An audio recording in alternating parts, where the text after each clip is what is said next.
Bonjour les amis, bienvenue pour cette nouvelle leçon.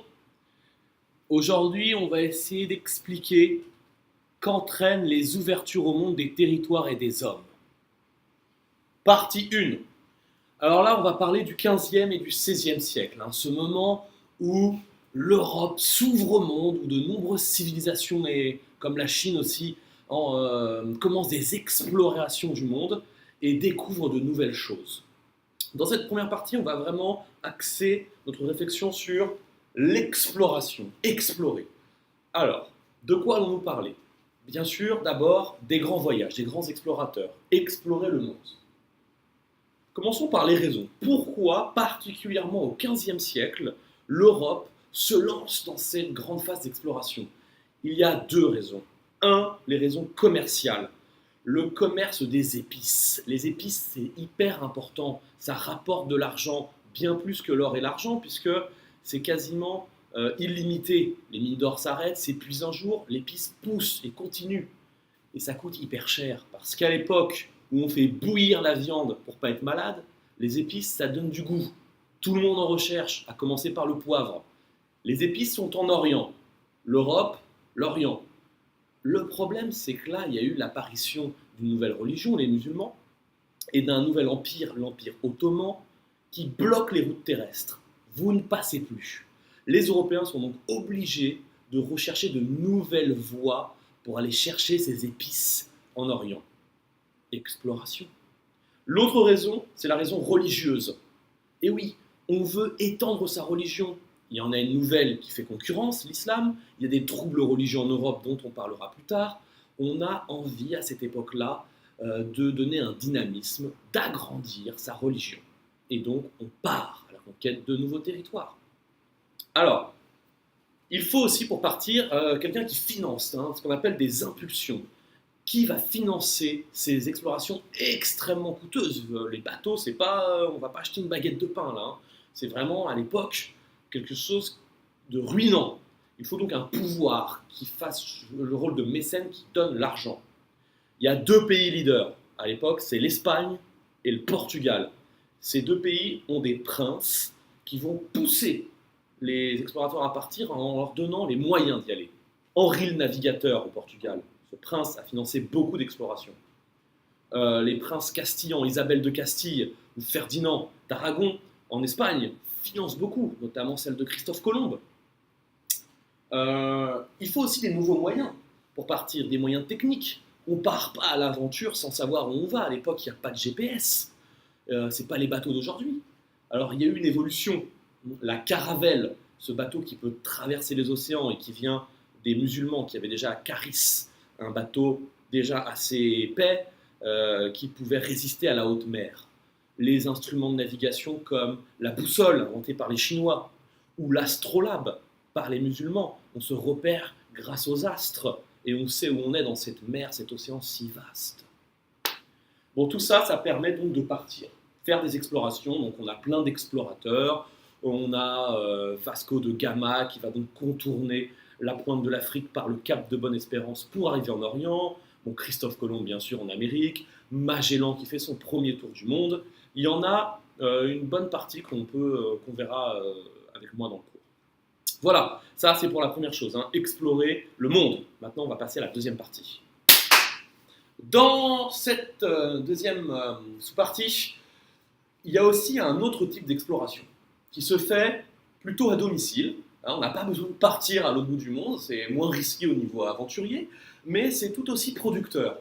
C'est l'exploration de la place de l'homme sur Terre. Et oui, au XVe siècle, il y a de nouvelles idées et il y a de nouvelles croyances qu'on peut appeler humanistes. L'humanisme, c'est de se dire, finalement, l'homme, il a une particularité.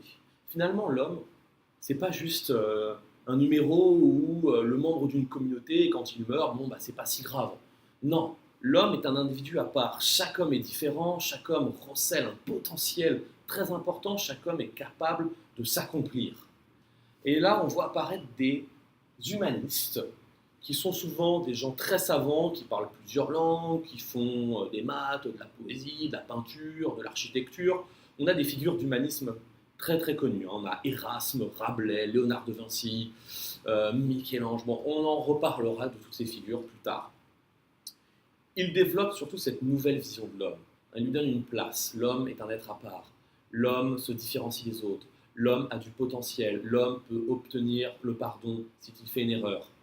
Toutes ces connaissances sur l'homme se développent et ça va entraîner une multitude de changements dans les mentalités. L'exploration du monde donne une nouvelle vision de cette planète, avec des découvertes de nouveaux continents, de nouvelles terres.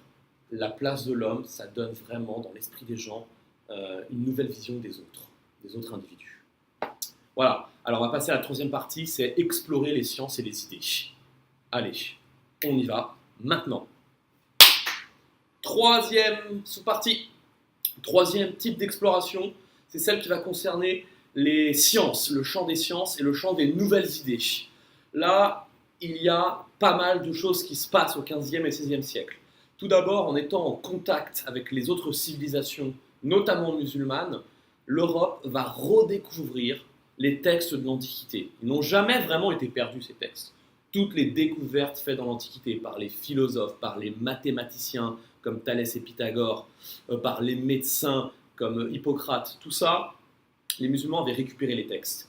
Il n'y a pas eu de perte. Non, il y a eu des traductions et il y a eu des améliorations et l'Europe va récupérer ces textes, va se retravailler dessus, va se les réapproprier, les traduire d'abord en premier et après les comprendre.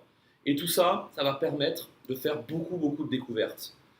Ça ne serait pas passé s'il n'y avait pas aussi, en plus de cette découverte de l'Antiquité, de nouvelles méthodes de recherche.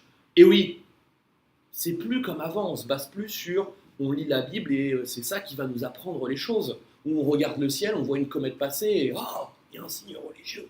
Non, là maintenant, il faut baser toute nouvelle découverte scientifique sur l'expérience et la raison. C'est seulement après avoir essayé encore et encore essayé qu'on peut dire oui, j'ai trouvé, j'ai compris quelque chose. Alors il y a pas mal de découvertes. Je peux vous donner l'exemple de la médecine. Ça y est, on commence en secret, parce que l'Église ne veut pas, à disséquer, ouvrir les cadavres qu'on va chercher dans les tombes la nuit pour enfin comprendre le corps humain, les veines, les organes, comment ça se passe. André Vézal, célèbre médecin, il en a fait pas mal des dissections. Ça permet de faire des améliorations sur la chirurgie, avec des grands chirurgiens comme Ambroise Paré qui peuvent enfin soigner sur le champ de bataille les blessés. D'autres découvertes comme l'astronomie. Alors là, c'est risqué, toujours avec l'Église. Copernic, il place enfin le Soleil au centre de l'univers, et pas la Terre, mais doit se rétracter parce que l'Église n'est pas d'accord. On en parlera plus tard. Il y a aussi des évolutions dans les maths. On abandonne les chiffres romains, on récupère les chiffres indiens par les Arabes, et on peut faire maintenant de la comptabilité. Enfin, ça va permettre aux compagnies commerciales de se mettre en place avec des vrais chiffres et des vrais comptes. Voilà, il y a pas mal de choses. Dernier élément, c'est aussi, il y a un retour aux textes religieux de base. L'Église, pendant tout le Moyen-Âge, elle a ajouté pas mal de choses à la Bible, qui n'étaient pas dans la Bible.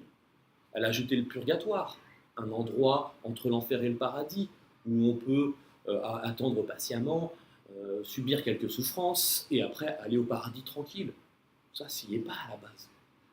Le rachat de ses péchés, en donnant de l'argent aux églises, ça y est pas non plus. Donc on revient au texte, on les réétudie, on se dit, tiens, ça y est pas. Et oui. Voilà. Donc là, on va s'arrêter là pour cette première partie qui est quand même assez riche en informations.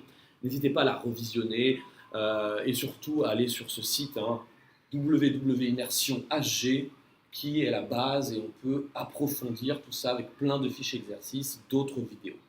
Voilà, bon, j'espère que vous n'avez pas trop baillé dans cette vidéo. Allez, au revoir.